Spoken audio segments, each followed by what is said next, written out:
A very warm welcome to the world of biology. My dears, हम लोगों ने previous lecture में poultry के बारे में शुरू किया था. पोल्ट्री के बारे में मैंने कुछ बताया था आपको, बट यस मैं पोल्ट्री के बारे में थोड़ा सा और ज्यादा डिटेल में जाऊंगा. We are going to deal with something called as poultry farm management. My dear, now it is a class of a domesticated fowls. Fowls का मतलब हम यहाँ पर बर्ड्स को लेके रखेंगे. And they are basically used for what? They are basically used for something called as a food. शब्द याद रहे मेरे बच्चों, बहुत ज्यादा important. They are basically used for food or egg, right? Now ये पोल्ट्री के अंदर में कौन कौन से टाइप के बर्ड्स आते हैं, ये बहुत ज्यादा इंपॉर्टेंट है. Something called as geese, ducks, chicken and turkey, ये इतना नाम आएगा. अब बेसिकली आप इन सिर्फ 4 बर्ड्स को ही लेके पकड़ के मत बैठ जाना, क्योंकि आपके स्टेट में, आपके स्टेट नहीं सॉरी एनसीईआरटी की बुक में आपके लिखा हुआ है कि poultry is often used to refer meat of these birds or other birds too. ये बहुत ज्यादा इंपॉर्टेंट पॉइंट है. Not only that, important components of poultry farm management. अब आपके बुक में पहले ये 4 नाम दे दिए हैं, फिर उसके बाद लिखा है कि they are the important component of poultry farm management. So poultry farm management जिस तरीके से हमने मैनेजमेंट डेयरी इंडस्ट्री में देखी थी, सेम टाइप की management will be seeing here also. सबसे पहला आपको you have to select a disease free, right, disease free and suitable breeds. अब आप बोलोगे सर ब्रीड का मतलब क्या है, हमने ब्रीड के बारे में बहुत बार पहले भी डिस्कशन कर दिया है. सर कोई ब्रीड आप जानते हो क्या? मैं बहुत सारे ब्रीड जानता हूं. There are 2 types of breeds which we are going to discuss today. That there will be something called as Indian breeds and exotic breeds. ठीक है, तो इंडियन ब्रीड्स में हम देखेंगे असील, घाघस, कड़कनाथ, नाम जानते हो गया, ब्रह्मा, बरसा, ब्लैक बंगाल, चित्तगोंग, तेलीचीरी. ये मैं जो नाम बता रहा हूं, these are indigenous breeds. And अगर आप समथिंग कॉल्ड एज इसकी बात करेंगे, एक्सोटिक ब्रीड्स की बात करेंगे, तो नाम आएगा white leghorn, Rhode Island red, Plymouth rock, new Hampshire का नाम जानते रहेंगे. और आपके जो एनसीईआरटी में जो डायग्राम दिया, it is of leghorn. Sussex करके एक नाम होगा, ऑस्ट्रालॉप करके नाम होगा, मिनोरका करके नाम होगा. सो दीज, ये जितने भी मैंने नाम बताए, इन सारे हेंस लोग का जो ब्रीड्स ऑफ हेंस है, इनका साइंटिफिक नेम है गैलस. गैलस मैं लिख देता हूं यहां पे, GALLUS, GALLUS. So this is gallus. Gallus my dear, आप जानते होंगे. यहां पे मैं सारे नाम भी लिख दूंगा ब्रीड के नाम, लेकिन उसके पहले you need to deal with selection of disease free and suitable breeds. दूसरा आपको डील करना होगा proper and safe farm condition. माने जो जिस जगह पे आप इनको रखेंगे वहां पे वो बहुत ही ज्यादा सेफ होना चाहिए, कंडीशन सेफ होना चाहिए. डिफरेंट टाइप के एनिमल्स आके अटैक कर देते हैं इन रूस्टर्स पे या फिर इन बर्ड्स के ऊपर, तो वो नहीं होना चाहिए. Third is something called as proper feed and water. It's very important my dear, आपको प्रॉपर फीड और वाटर उनको देना होगा. Very important is hygiene and health care होना चाहिए उनका. प्रॉपरली उनका ध्यान रखना चाहिए कि उनको कोई डिजीज ना हो जाए. अब which disease we are going to discuss, मैं इसके बारे में भी डिस्कस करूंगा यहाँ पे आपको डिजीज के बारे में. चलो ब्रीड्स ऑफ हेंस के बारे में जरा डिस्कस कर लेते हैं. I need to rub this out. Rub करना पड़ेगा थोड़ा सा, तो मैं रब कर देता हूं इस साइड का. सो यहां पे कौन कौन से ब्रीड्स हम लेने वाले हैं पोल्ट्री में, मैं आपको ये बता देता हूं. It's very important. There are 2 types of breeds which we will be discussing today. पहला जो ब्रीड होगा जो हम डिस्कस करेंगे, it will be something called as Indian breeds और इंडिजीनस ब्रीड्स. एक नया नाम है आपके लिए, इंडिजीनस ब्रीड्स और इंडियन ब्रीड्स बोलते हैं हम लोग. तो इंडिजीनस लिख देता हूं, इंडिजीनस ब्रीड्स. बहुत इंपॉर्टेंट नाम आपको याद रखने होंगे. इंडिजीनस ब्रीड्स, देसी जिसको हम कहते हैं, और इंडियन ब्रीड्स बोलते हैं, जिसमें सबसे पहला नाम आता है असील, फिर आएगा ब्रह्मा, फिर आएगा कड़कनाथ, ठीक है, फिर आएगा आपको तेलीचीरी. मैंने बताया था आपको, तो it is Tellicherry, TELLICHERRY, Tellicherry आपको मिल सकता है. Chittagong, yes, CHITA, Chittagong. ठीक है, so all of them are very important. Indian breeds जिसको हम लोग कहते हैं, आप ब्लैक बंगाल, बरसा, बरसा का भी नाम डाल देता हूं मैं, बरसा और ब्लैक बंगाल, ये सब अलग अलग टाइप के, they are the type of breeds which are very much, all of them are gallus. Gallus सबके सब गैलस ही है. और इसके बाद जो हम लोग बात करेंगे it will be something called as exotic breeds. तो मेरे बच्चों एक्सोटिक ब्रीड्स के बारे में भी जान लीजिए आप, बहुत ज्यादा इंपॉर्टेंट, क्योंकि इंपॉर्टेंट कंपोनेंट तो आप समझ ही गए कि आपको वो 4 चीज याद रखना है। हाइजीन होना चाहिए, हेल्थ केयर होना चाहिए, डिजीज रेजिस्टेंट ब्रीड होना चाहिए। So it's all like the way you had studied. अब आप यहां पर देखेंगे exotic breeds. Now exotic breeds का मतलब क्या? वो ब्रीड्स जो बाहर गांव में बहुत ज्यादा मिलते हैं, ठीक है, जो हमारे इंडिया में भी यूज किया जाता है। So it is exotic breeds जो हम लोग डिस्कस करेंगे माय डियर। सो पहला जो एक्सोटिक ब्रीड के लिए हम लोग जो डिस्कशन करेंगे वो सबसे पहला होगा लेगहॉर्न, LEGHORN, ठीक है ना। सो लेगहॉर्न नाम आप याद रखेंगे। लेगहॉर्न अलग अलग टाइप के होते हैं। व्हाइट लेगहॉर्न है, आपके बुक में जो दिया वो रेड लेगहॉर्न है, दूसरा Rhode Island red, it's very important, Rhode Island red, ये भी बहुत ज्यादा इंपॉर्टेंट है। फिर उसके बाद आपको देखने के लिए मिलेगा समथिंग कॉल्ड ससेक्स या ऑस्ट्रालॉर्प। तो SUSSEX, ससेक्स, ऑस्ट्रालॉर्प, ठीक है। मिनोरका करके भी नाम मिलेगा आपको, मिनोरका लिख दिया मैंने यहाँ पे ये। सो ये दोनों चीजें आप याद रखिए माय डियर, ये इंडिजिनस ब्रीड है और ये एक्सोटिक ब्रीड है। सो भूलना नहीं है यहाँ पे। तो कोई भी नाम अगर आ जाए तो आप इसको लिख पाए। मैं आपको कुछ और इंपॉर्टेंट फैक्ट्स बता दूं कि Aseel is a best game bird, it is used in cock fighting, ठीक है ना। तो कॉक फाइटिंग के लिए जिसको यूज करते हैं it is Aseel. Poultry birds are exclusively which are grown for meat, now idea, they are termed as broilers. And the poultry birds which are used for something called as what? Eggs, now my dear, they are termed as what my dear? Layers. Please याद रखना, layers and broilers. जो Indian breeds होते हैं they give 60 egg per year my dear, 60 egg per year. And अगर आप broilers देखेंगे high nutritive value वाले, तो they are being produced by cross breeding. Now what do you mean by cross breeding? Cross breeding के लिए अलग नाम है, something called as heterosis. ये word बहुत ज्यादा इंपॉर्टेंट है। There are common disease for the poultry, क्योंकि आपकी बुक में क्वेश्चन है कि अगर पोल्ट्री में कोई डिजीज आ जाए तो क्या करना चाहिए। तो आपको the very important point is that if any infectious disease has affected a mass proportion of a chicken, so you should kill them basically for safer reason. You should avoid to fatal consequence ना हो, before that you should destroy or kill entire. तो ये H1N1 का नाम सुना होगा आप लोगों ने, ये उसके पास से ही आया हुआ है। तो H1N1 की जब मैं बात करता हूं तो ये स्वाइन फ्लू से आया हुआ है, और H5N1 अगर रहेगा तो it is from chickens my dear. चलो वायरल डिजीज का पहले बात कर लेते हैं। सबसे पहला वायरल डिजीज जो होगा वो होगा फाउल पॉक्स, दूसरा होगा bird flu which is H5N1, right.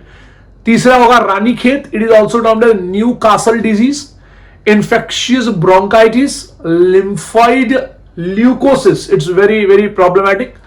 These are the common viral disease of the poultry.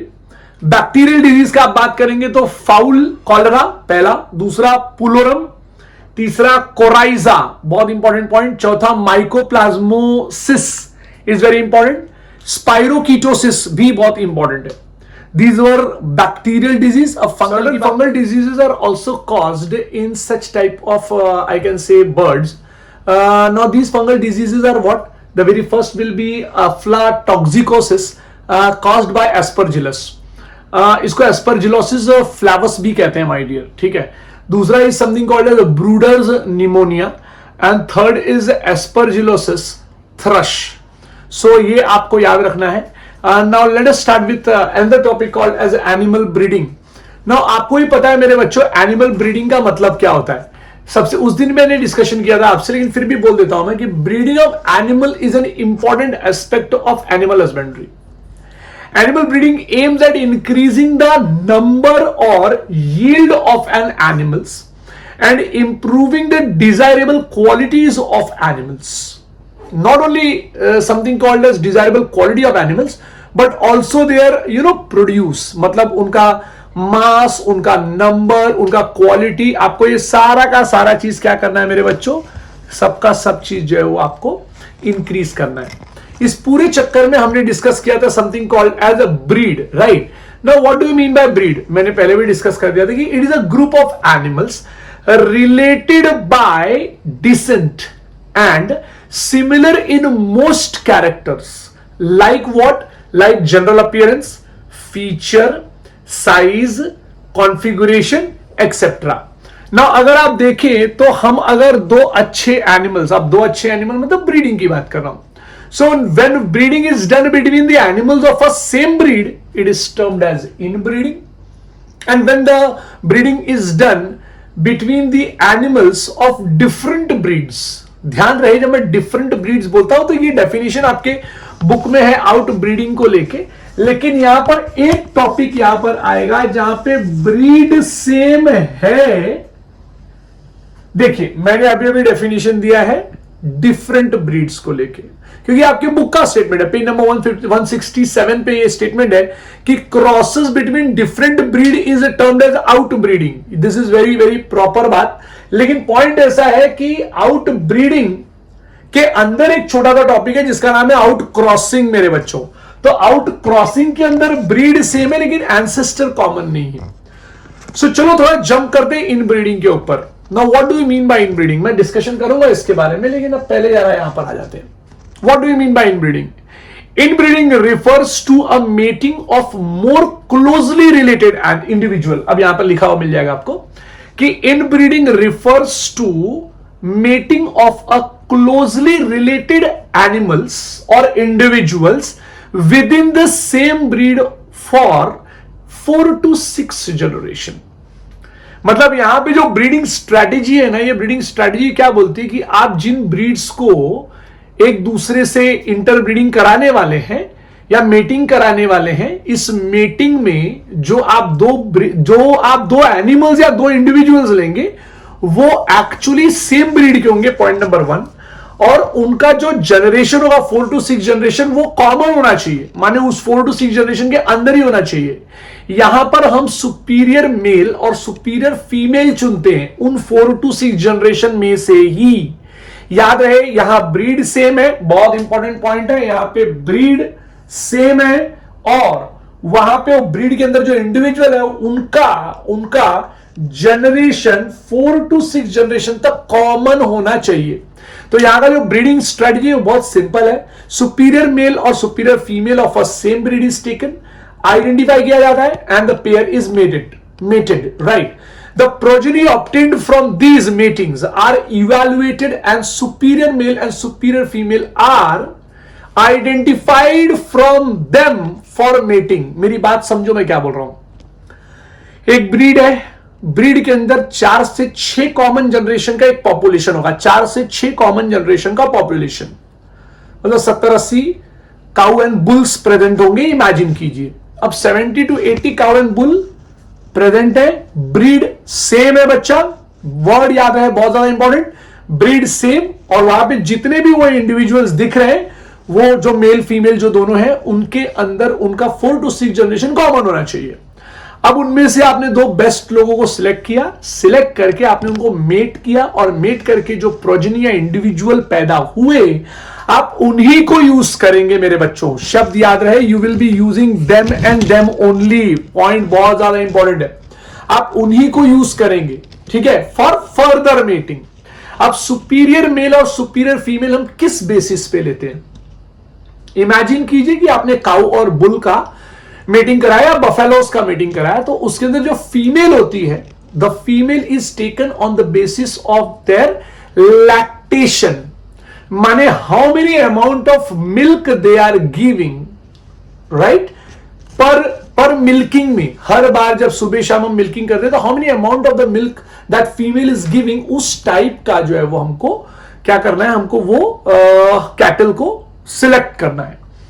यहां पे इस साइड में आप क्या करेंगे कि जो मेल है, तो मेल को आप किस बेसिस पे सिलेक्ट करोगे? They will be producing large number of superior progeny मेरे बच्चों as compare to those other males. ये पॉइंट आप याद रखना। अब आपको एक ऐसे ही चैप्टर आने वाला है मेंडल लॉज ऑफ इनहेरिटेंस वाले में, तो आप जेनेटिक इनहेरिटेंस जब ये चैप्टर्स देखेंगे तो वहां पे आप देखेंगे कि इस तरीके के क्रॉसेस कराए गए हैं। It will be taken in your future lectures. But यहां पर इनब्रीडिंग हम क्यों कर रहे हैं? Inbreeding increases homozygosity, one of the very important factor my dear. Inbreeding increases homozygosity. Now what we want pure line. सारे के सारे जो मुझे जो कैटल्स मिले वो सारे के अंदर, जैसे मैं एक काऊ को देख रहा हूं 40 लीटर मिल्क दे रही है, इमेजिन कीजिए, तो मेरे जितने भी काऊ होंगे सारे के सारे 40 लीटर मिल्क देने चाहिए। इसको करने के लिए आपको इनब्रीडिंग ही करना पड़ेगा। You can not jump to outbreeding, no you can not, you have to deal with inbreeding my dear. So inbreeding is very much important phenomenon. यहां पर होता यह है कि प्योर लाइन एनिमल्स मिलते हैं मुझे, माने सारे के अंदर जो है सिमिलर कैरेक्टर्स प्रेजेंट होंगे। Inbreeding exposes harmful recessive genes my dear, जिसको एलिमिनेट किया जा सकता है बाय सिलेक्शन। बार बार जब आप क्रॉस करेंगे ना सेम ब्रीड के अंदर, और उनका जनरेशन 4 to 6 जनरेशन कॉमन रहेगा, अगर आपने बार बार ऐसा किया तो there will be certain genes which are of no use, recessive gene will be they will come out in progeny, तो उस प्रोजेनी को आप साइडलाइन कर दोगे, ऐसे जीन्स को आप नहीं रखोगे my dear. So desirable gene को आप क्या कर पा रहे हो, आप यहां पे डिजायरेबल जीन को आप अक्यूमुलेट कर पा रहे हो, और फॉल्टी जीन रेसेसिव जीन को आप एलिमिनेट कर पा रहे हो। सो inbreeding also provides you accumulation of superior genes and elimination of less desirable gene.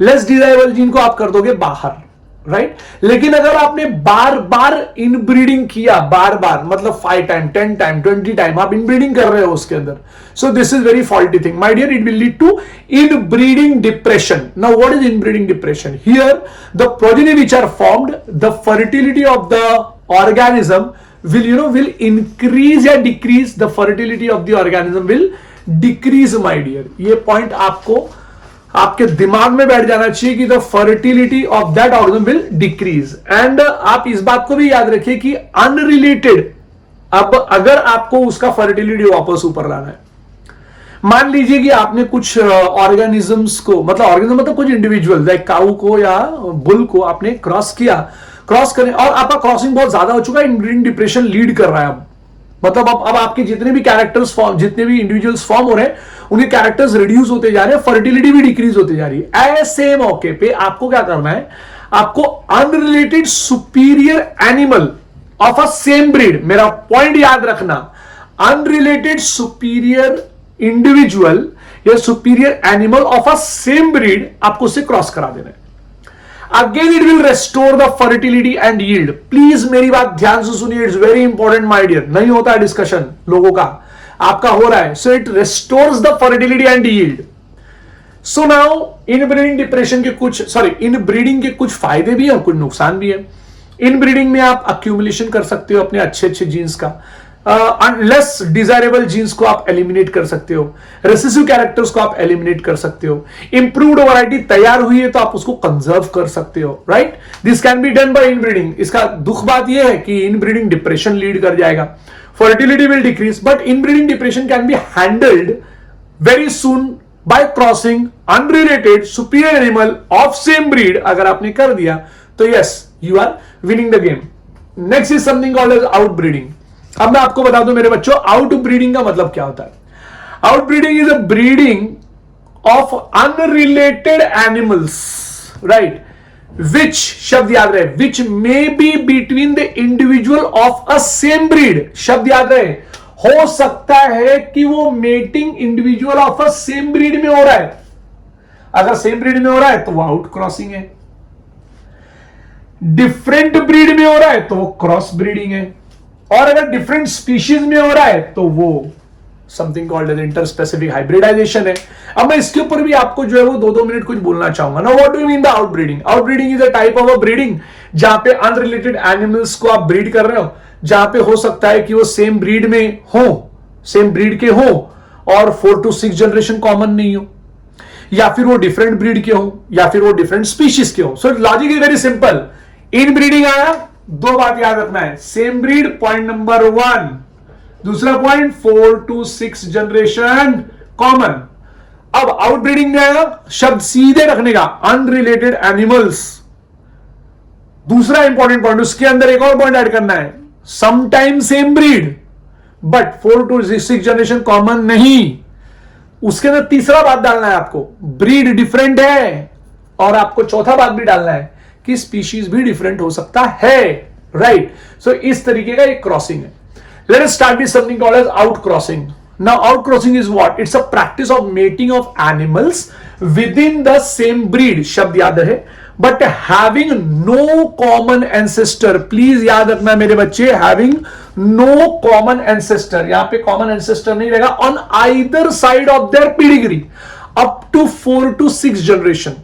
ये जो इनका पेडिग्री होता है ना मेरे बच्चे, पेडिग्री मतलब वो जनरेशन देखते हैं, मम्मी पापा कौन है, फिर उसका बच्चा कौन है, फिर उसके बच्चे को कौन वाले से किससे ब्रीड कराया, फिर नया कौन सा है.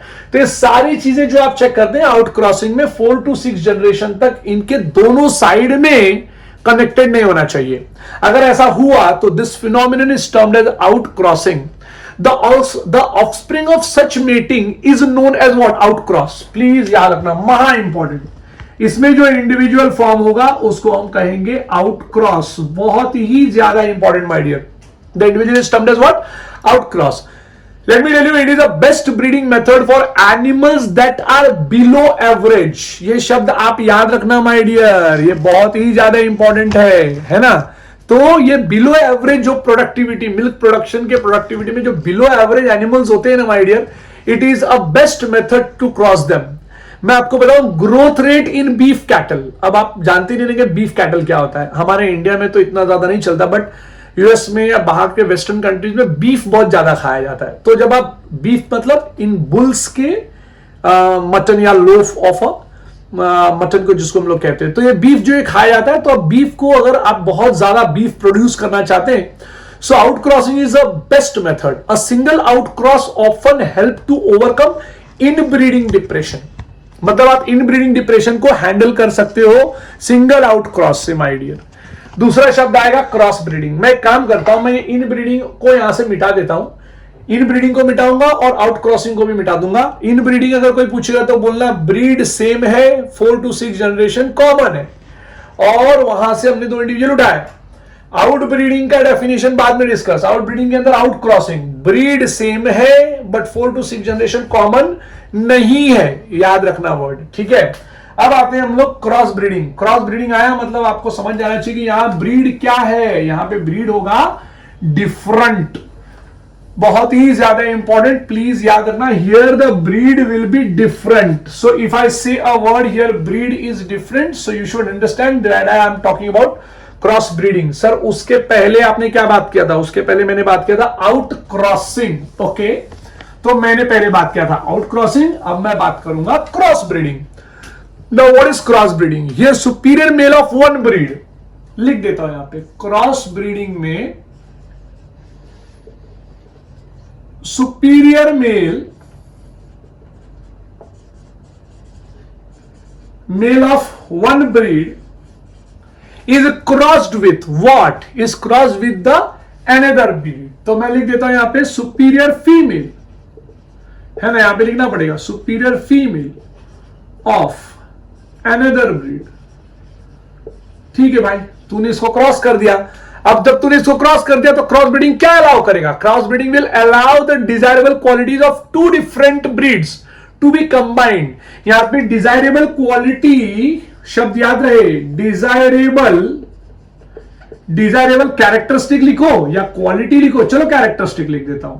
सो desirable characteristics of two breeds will be combined my dear. Please याद रखना, बहुत ही ज्यादा इंपॉर्टेंट है. So desirable character of 2 breeds will be combined my dear. ये पॉइंट याद रखना. The progeny hybrid individual may themselves be used for commercial production my dear. ये पॉइंट भी बहुत ज्यादा इंपॉर्टेंट है. Alternatively they may be subjected to some form of inbreeding and selection to develop a new stable breed. धीरे धीरे आप जब ये क्रॉस करते हो ना मेरे बच्चे, तो आपको स्टेबल ब्रीड मिलती है मेरे बच्चे, धीरे धीरे.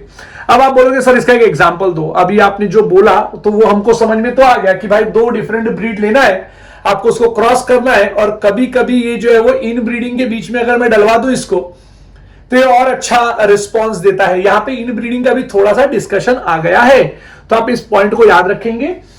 और यहां पे मैं आपको बताने वाला हूं एक जबरदस्त शीप का नाम तो आप जानते होंगे एनिमल ब्रीड में, राइट. पंजाब में ये शीप को डिस्कवर किया गया था, एक नया ब्रीड ऑफ शीप मिला था उनको पंजाब में, राइट। तो किसके किसके बीच में क्रॉसिंग किया था, मैं आपको ये भी बता दूं, इन्होंने क्रॉसिंग किया था बीकानेरी ewes and merino rams.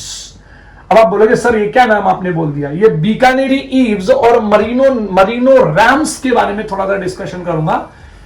Bikaneri eaves मतलब फीमेल मेरे बच्चे, हाँ जरा ध्यान दो, इन्होंने बीकानेरी ईव्स लाया एंड क्रॉस कर दिया इसको किससे, मरीनो रैम से। ये मरीनो रैम एक और डिफरेंट टाइप का जो है वो शीप का ब्रीड है, एंड क्रॉस करने के बाद जो एनिमल फॉर्म हुआ उसका नाम था Hisar del.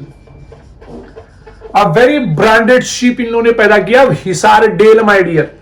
Now Hisardale पैदा हुआ and it was having large amount of wools, बहुत ज्यादा वुल्स, कभी कभी तो इसका जो मीट भी लोग यूज कर रहे थे। Now we are going to start with something called as interspecific something called as hybridization. So please याद रखना, क्रॉस ब्रीडिंग का एग्जांपल है Bikaneri ewes and merino rams. अब नंबर आया किसका सर, अब नंबर आया something called as interspecific hybridization का। ना इंटरस्पेसिफिक हाइब्रिडाइजेशन के मैं बहुत सारे एग्जांपल दूंगा आपको।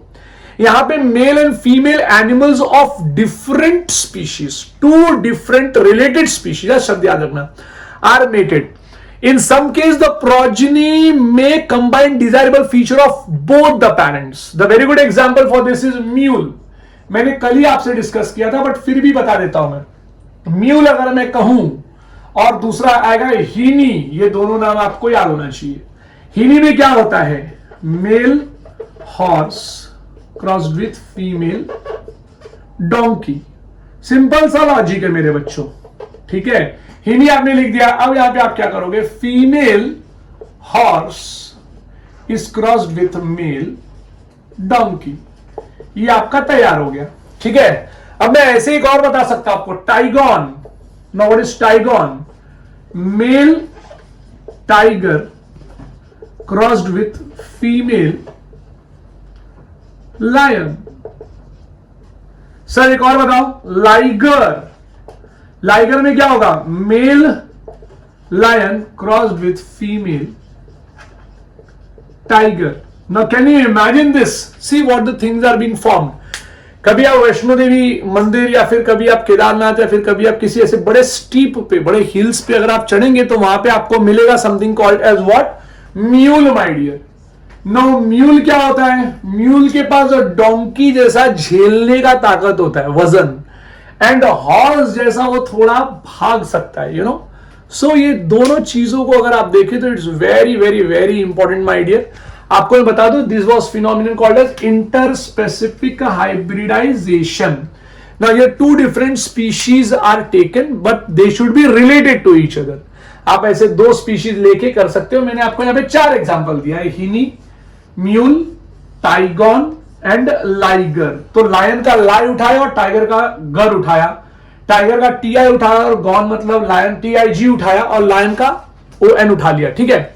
सो this was a very important fact which we have to discuss. अब इसके बाद हम important point here is that we are going to deal with controlled breeding experiment. Now controlled breeding experiment is carried out by what, a very important phenomenon called as artificial insemination. Imagine कीजिए कि आपका cow जो है वो यहां India में है and you need a sperm from elite bull of Australia.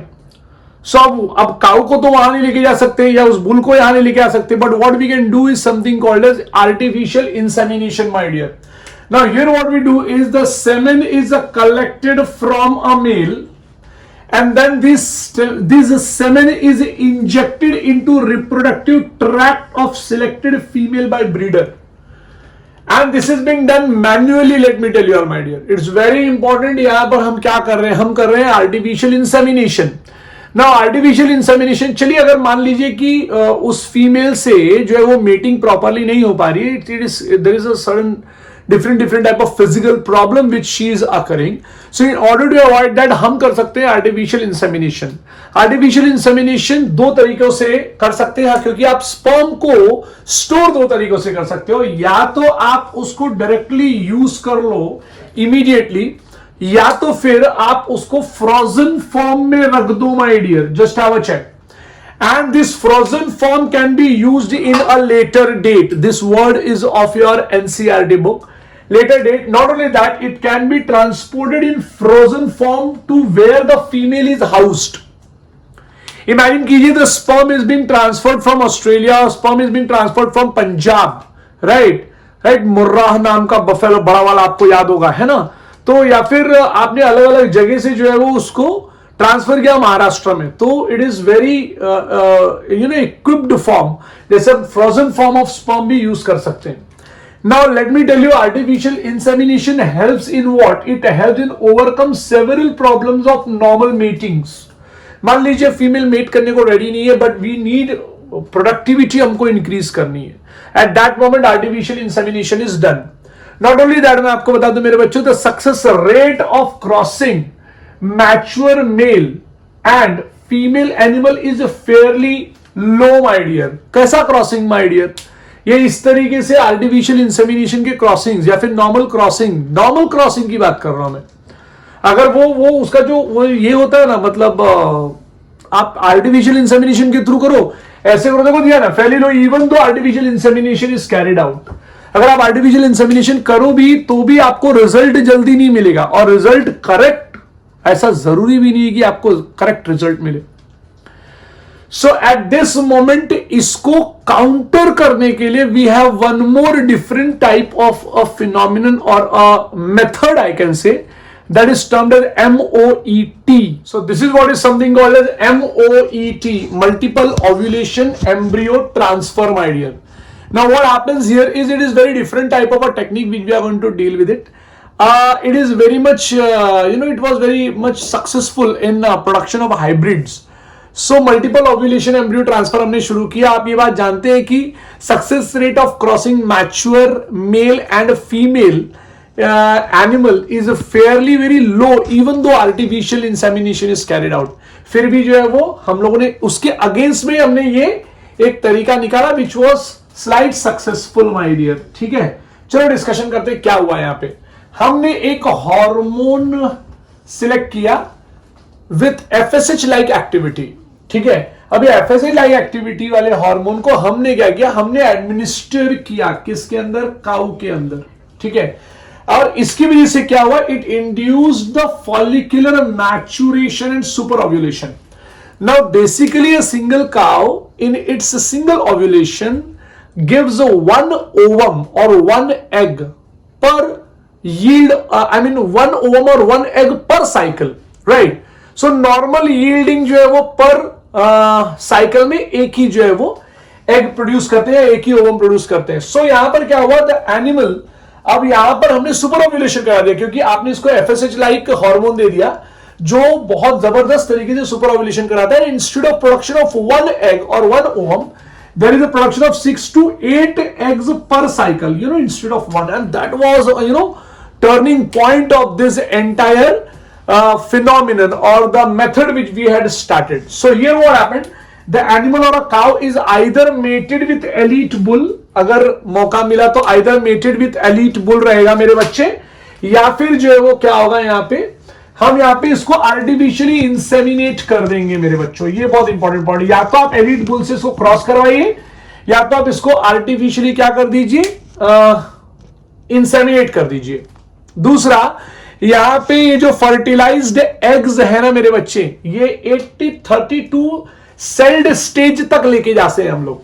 सो जब आप 8 to 32 सेल्ड स्टेज तक लेके जाते हैं मेरे बच्चे, ऐसे मौके पे उस काउ में से आप ये सारे एम्ब्रियोज, जो छोटे छोटे एम्ब्रियोज हैं, इस एम्ब्रियोज को निकाल लोगे नॉन सर्जिकली मतलब literally will put your hand inside and will take it out. और जब वो छोटे छोटे एम्ब्रियोज को जब आप निकालेंगे, बेसिकली वो 8 to 32 सेल स्टेज में रहेगा, तो आप जो है वो ऐसे 8-10, अभी देखो क्योंकि आपका 6 to 8 आया तो 6 से 8 आप ऐसे डिफरेंट काउज रखोगे और उनको आप ट्रीट करोगे सरोगेट मदर जैसा. तो हर एक के यूट्रस में आप वापस इसको इंप्लांट करोगे. ये जो 8 to 32 सेल स्टेज है, it will literally implanted inside, then they are transferred to surrogate mother, that is cow, and progeny will be produced in large number. अब मैंने क्या बोला, मैं आपको फिर से बोलता हूं. आपके सामने एक काउ है, आपने उसको follicle stimulating hormone like activity करने वाला एक ऐसा हार्मोन आपने उसको इंजेक्ट किया। इंजेक्ट करने की वजह से क्या हुआ, यहां पे the cow is induced to a follicular activity of follicular maturation और super ovulation my dear. See basically a cow in its every cycle it gives only one egg or one ovum, but what happens here is now here due to super ovulation they are producing 6 to 8 eggs or ovum per cycle. Now यहाँ पे क्या होता है, now this cow is being mated with the elite bull or it is being artificially inseminated. इस insemination के बाद हम wait करते हैं 2 से 3 दिन, maximum two max 5 to 7 days तक, और फिर फर्टिलाइज्ड एग्स हम लोग देखते हैं कि वो fertilized eggs 8 to 32 cell stage तक पहुंच गया।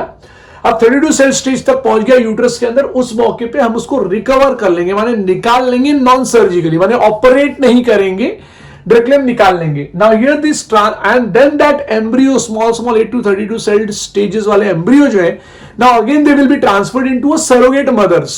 ठीक है, अब मदर्स मतलब अलग अलग काऊ को लेके आए हैं, उनके यूट्रस में इंप्लांट करेंगे and the progeny will be produced in a large number. मैं आपको बता दूं मेरे बच्चों, multiple ovulation embryo transfer is a program for improvement of the herd. So it is a herd improvement program.